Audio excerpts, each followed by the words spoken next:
Mantan gelandang Everton dan Real Madrid, Thomas Gravesen, percaya bahwa masa depan Eriksen di United sudah selesai. Gravesen bahkan merasa khawatir tentang kelanjutan karir Eriksen setelah meninggalkan Old Trafford. Eriksen yang kini berusia 32 tahun, sebelumnya merupakan pemain penting di Denmark, serta di klub-klub seperti Tottenham Hotspur dan Inter Milan. Namun di United, perannya semakin menurun, terutama sejak kedatangan Amorim. Gravesen mempertanyakan, kemana Eriksen akan pergi setelah meninggalkan Old Trafford? Kemana dia akan pergi? Di mana dia bisa mendapatkan gaji besar seperti sebelumnya? Saya sulit membayangkannya, tambahnya. Mungkin dia sudah mendapatkan uang yang dia butuhkan. Tetapi saya rasa, perkembangannya dalam beberapa tahun terakhir terus menurun. Sangat menyedihkan melihat kondisi yang sedang dihadapi oleh Christian Eriksen saat ini, ungkap Gravesen.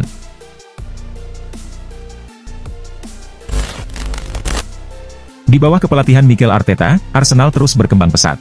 Dengan beberapa pemainnya, kini menarik perhatian klub-klub besar Eropa. Salah satunya adalah William Saliba, yang menjadi incaran utama Real Madrid. Meski demikian, Arsenal tidak berencana menjualnya dengan harga murah. Berdasarkan laporan dari RMC Sport, Real Madrid berencana menjadikan Saliba sebagai target utama mereka pada bursa transfer musim panas. Pemain berusia 22 tahun ini dianggap sebagai salah satu bek tengah terbaik di Eropa, berkat penampilannya yang konsisten bersama Arsenal. Kontrak Saliba yang akan berakhir pada 2027, membuka peluang bagi Real Madrid untuk coba merekrutnya. Meski begitu, Arsenal dikabarkan akan meminta rekor transfer tertinggi untuk posisi bek tengah, jika Real Madrid serius ingin memboyong Saliba. Saat ini, rekor tersebut dipegang oleh Josko Gvardiol, yang pindah ke Manchester City dengan harga 77 juta pounds.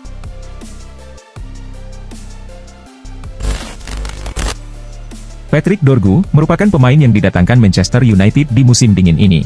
Ia direkrut dari Lecce dengan bayaran sekitar 35 juta euro. Dorgu tidak butuh waktu lama untuk merasakan debutnya di Manchester United. Pada laga kemarin, ia dimainkan Ruben Amorim, ketika Setan Merah menghadapi Leicester City. Tidak tanggung-tanggung, ia langsung dijadikan starter di laga ini. Bek berusia 20 tahun itu, menunjukkan penampilan yang cukup impresif di laga tersebut. Di laga ini, Amorim tidak hanya membuat kejutan dengan menjadikan Dorgu sebagai starter. Ia juga mengubah posisi sang bek. Di Lecce, Dorgu lebih banyak dimainkan sebagai bek kiri.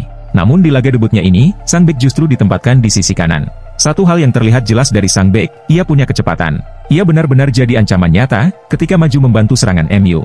Namun, kemampuan bertahan sang bek juga tidak kalah apik. Ia tercatat membuat 7 defensive action sepanjang babak pertama.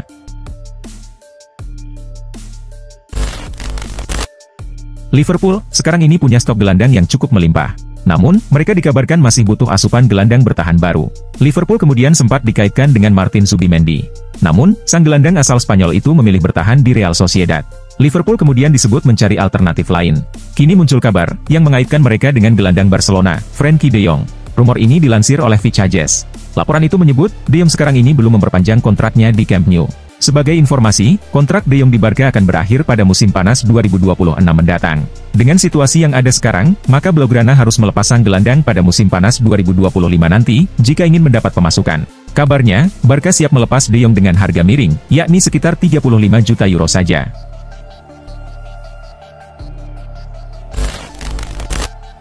Sebelum bergabung dengan Aston Villa, masa depan Marcus Rashford sempat menjadi bahan perdebatan panas selama bursa transfer. Meski sempat dikaitkan dengan Barcelona, faktor finansial menjadi penghalang utama. Selain itu, laporan dari media Spanyol, Sport, mengungkapkan bahwa skuad utama Barcelona tidak setuju dengan rencana transfer tersebut. Menurut laporan tersebut, beberapa pemain senior Barcelona tidak mendukung rencana transfer Rashford. Mereka berpendapat bahwa dana yang tersedia sebaiknya dialokasikan untuk kepentingan internal, seperti memperbaiki kontrak pemain yang sudah ada, atau membantu kondisi keuangan klub. Oleh karena itu, kedatangan Rashford dianggap sebagai langkah yang kurang tepat, terutama karena Barcelona sudah memiliki opsi yang solid di lini depan.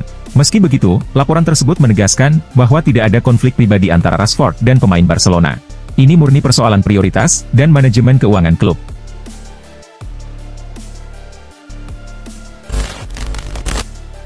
Vinicius, saat ini masih terikat kontrak hingga 2027, setelah memperbarui kesepakatannya pada 2022, yang mencakup klausul pelepasan sebesar 1 miliar euro. Meskipun memiliki kontrak jangka panjang, Vinicius berharap dapat memperpanjangnya lagi, dan mendapatkan kenaikan gaji yang lebih sesuai dengan statusnya, sebagai salah satu pemain terbaik di dunia. Manajemen Madrid pun telah memulai negosiasi dengan Vinicius Junior, mengenai kontrak baru. Dalam pertemuan pertama antara eksekutif Real Madrid dan agen Vinicius di Valdebebas, klub mengajukan tawaran awal berupa kenaikan gaji. Namun, tawaran tersebut dianggap belum memadai oleh pihak Vinicius, sehingga ditolak. Meski demikian, pembicaraan diperkirakan akan berlanjut dalam waktu dekat. Di tengah negosiasi yang berlangsung, Vinicius tetap menunjukkan komitmennya untuk bertahan di Real Madrid, dan beberapa kali menyatakan keinginannya untuk tetap berada di klub dalam jangka panjang.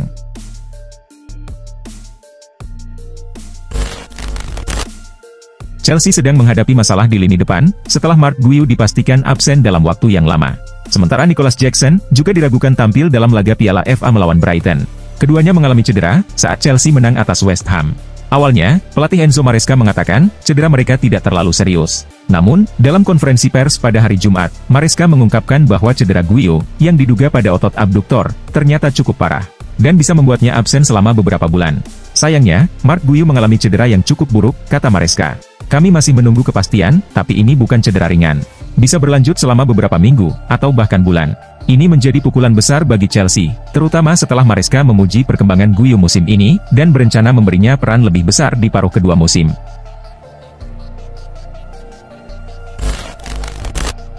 Manajer Manchester City, Pep Guardiola, saat ini sedang mencari opsi baru di posisi bek kiri, untuk memperkuat timnya.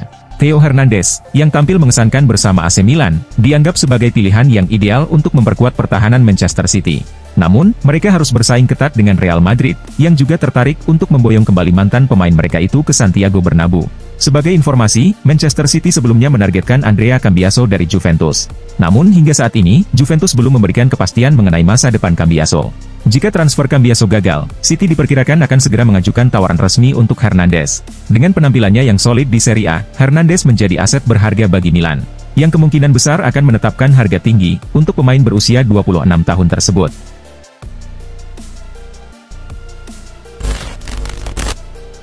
Di tengah pekan kemarin, Martinelli mengalami musibah.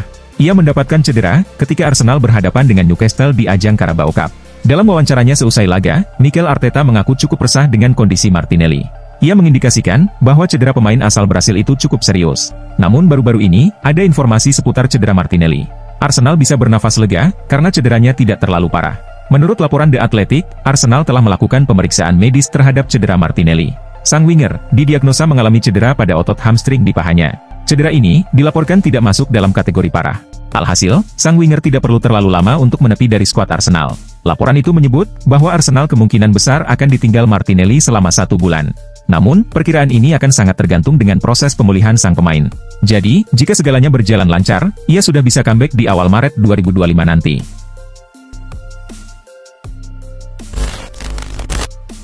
Fabio Capello, mantan pelatih tim nasional Inggris dan AC Milan, mengkritik kekalahan besar Inter Milan dari Fiorentina kemarin. Menurut Capello, Inter Milan memiliki kelemahan yang bisa dimanfaatkan lawan, salah satunya adalah aliran bola yang perlu diperbaiki. Capello juga menekankan pentingnya kreativitas pemain nerazzurri dalam membongkar pertahanan lawan. Saya berharap mereka lebih cepat dalam mengalirkan bola, dan lebih sering mengubah arah serangan untuk membuat lawan kesulitan, ujar Capello. Sayangnya, saat Inter mencoba transisi cepat, Capello mencatat bahwa Calhanoglu mengalami kesulitan dalam menjalankan peran tersebut. Sebaliknya, Calhanoglu, yang seharusnya mempercepat transisi, justru mengalami kesulitan besar, tambahnya. Selain itu, nerazzurri lemah dalam duel 1 lawan 1. Menurut Capello, kipernya tak bisa berperan penting.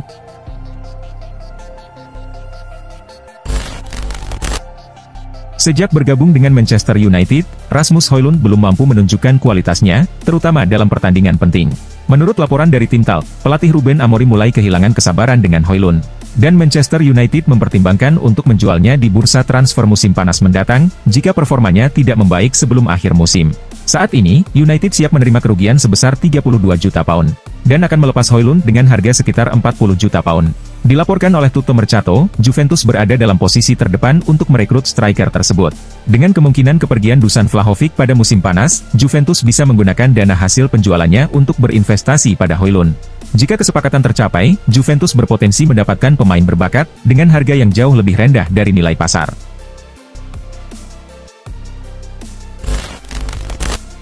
AS Roma sempat menunjukkan minat terhadap Randal Kolomuani dan Kyle Walker di bursa transfer Januari. Namun, keterbatasan keuangan membuat transfer tersebut gagal terwujud. Kedua pemain tersebut memang tersedia untuk dipinjam pada bursa transfer Januari lalu, dengan Kolomuani akhirnya bergabung dengan Juventus sebagai pinjaman dari PSG. Sementara Walker dipinjam AC Milan dari Manchester City. Pelatih Roma, Claudio Ranieri, secara terbuka mengungkapkan bahwa anggaran mereka tidak cukup untuk mendatangkan kedua pemain tersebut, terutama terkait gaji. Kami tertarik pada Kolomuani, baik saya maupun presiden. Tapi kami tidak bisa mewujudkannya. Mengatakan ingin itu mudah, ujar Ranieri seperti dikutip dari Football Italia. Kami juga bisa mendapatkan Walker, tapi kami tidak punya uang. Saya memberi persetujuan pada mereka yang bisa memenuhi kebutuhan saya.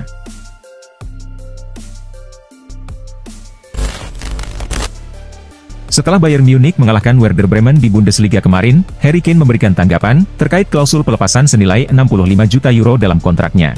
Saya sangat bahagia di Bayern Munich. Saya tidak akan berkomentar tentang klausul ini, ujar Kane dengan tegas. Pernyataan singkat tersebut semakin memicu spekulasi di kalangan media dan penggemar, bahwa kemungkinan Kane akan meninggalkan Bayern Munich masih terbuka lebar. Berdasarkan laporan dari Sport Bild, pemilik Manchester United, Sir Jim Ratcliffe, melihat kondisi ini sebagai peluang untuk merekrut Kane, terutama dengan harga yang kini turun signifikan. Di sisi lain, Chelsea dan Tottenham juga tengah memantau situasi Kane, dan berharap dapat merekrutnya pada bursa transfer musim panas mendatang.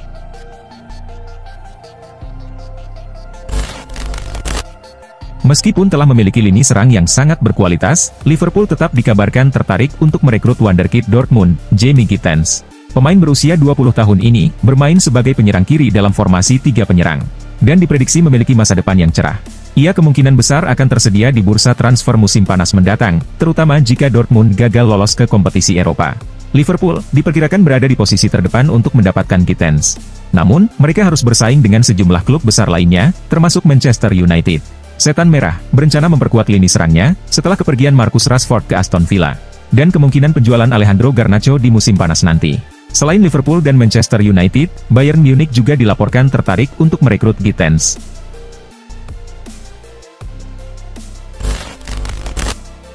Hugo Larsson tampil mengesankan dalam beberapa musim ini. Ia pun telah menarik perhatian banyak klub berkat performa gemilangnya bersama Frankfurt. Dengan rumor kepindahan yang semakin berkembang, masa depannya di Frankfurt tampaknya akan segera berubah. Laporan terbaru mengindikasikan bahwa Larsson kemungkinan besar akan meninggalkan Frankfurt pada bursa transfer musim panas mendatang. Arsenal, Liverpool, dan Manchester United telah bertemu dengan agennya. Sementara Real Madrid juga menunjukkan minat besar terhadap pemain muda ini. Meskipun Eintracht Frankfurt berusaha mempertahankan Larsson, mereka kemungkinan akan mempertimbangkan tawaran yang mencapai 60 juta euro. Dengan harga tersebut, banyak klub besar, termasuk trio Premier League, siap untuk melanjutkan pembicaraan mereka.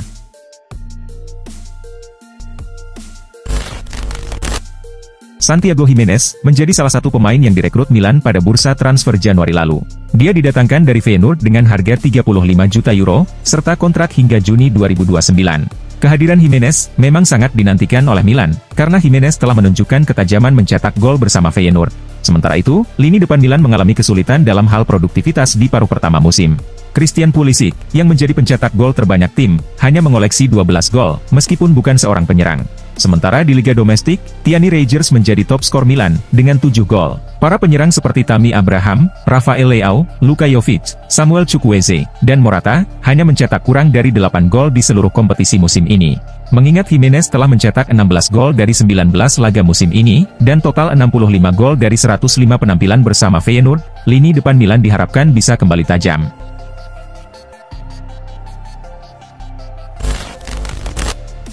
Manchester City sukses mengandaskan Leyton Orient dengan skor tipis 2-1 dalam laga putaran keempat FA Cup. Di laga ini, Man City sempat tertinggal lebih dulu akibat gol bunuh diri Stefan Ortega di babak pertama. Namun, City bangkit di babak kedua dan berbalik menang lewat gol Abdulkadir Husanov dan Kevin De Bruyne. Berkat hasil ini, Man City berhak melaju ke babak 16 besar. Sementara itu, langkah Leyton Orient harus terhenti sampai di sini. AC Milan berhasil mengalahkan Empoli dalam pertandingan pekan ke-24 Liga Italia dengan skor 2-0. Babak pertama berakhir imbang tanpa gol. Kemenangan Milan diraih berkat gol dari Rafael Leao pada menit ke-68 dan Santiago Giménez pada menit ke-76. Laga ini juga diwarnai dengan 2 kartu merah yang diterima oleh Luca Marianucci dari Empoli dan Fikayo Tomori dari Milan. Dengan hasil ini, Milan naik ke posisi ke-7 klasemen dengan 38 poin. Sementara Empoli tertahan di peringkat ke-17 dengan 21 poin. Brighton berhasil mengalahkan Chelsea dengan skor 2-1 dalam pertandingan putaran keempat FA Cup yang berlangsung di Amex Stadium, sehingga mengeliminasi Chelsea dari kompetisi tersebut. Chelsea sempat unggul cepat berkat gol bunuh diri Bart Verbruggen. Namun, Brighton berhasil membalikkan keadaan dengan gol dari Jorginho Rutter dan Kaoru Mitoma. Kemenangan ini mengantarkan Brighton ke putaran kelima FA Cup, sementara Chelsea harus menerima kenyataan tersingkir. Real Madrid dan Atletico Madrid bertemu di Santiago Bernabeu pada pekan ke-23 La Liga, dengan pertandingan berakhir imbang 1-1. Atletico Madrid unggul 1-0 di babak pertama, lewat gol penalti Julian Alvarez pada menit ke-35. Namun di awal babak kedua, tepatnya pada menit ke-50, Real Madrid berhasil menyamakan kedudukan berkat gol dari Kylian Mbappe. Hasil imbang ini tidak mengubah posisi kedua tim di klasemen, dengan Real Madrid tetap memimpin, dengan keunggulan 1 poin atas Atletico Madrid yang berada di peringkat kedua. Antony langsung tampil mengesankan di Real Betis. Winger asal Brasil ini menunjukkan performa luar biasa sejak bergabung dengan klub La Liga tersebut. Ia bergabung bersama Betis pada Januari lalu, dengan status pinjaman dari Manchester United. Keputusannya untuk pindah sementara terbukti tepat. Dalam 2 pertandingan awalnya, ia sudah meraih 2 penghargaan MVP La Liga. Ini merupakan pencapaian yang belum pernah ia raih di Manchester United. Antony tampak lebih nyaman bermain di Spanyol. Terbaru, Antony berhasil mencetak gol debutnya dalam laga versus Celta Vigo. Dalam laga melawan Celta Vigo yang berakhir dengan kekalahan 2-3, Antony mencetak gol pertamanya untuk Betis. Meski timnya kalah, ia tetap terpilih sebagai pemain terbaik dalam laga tersebut.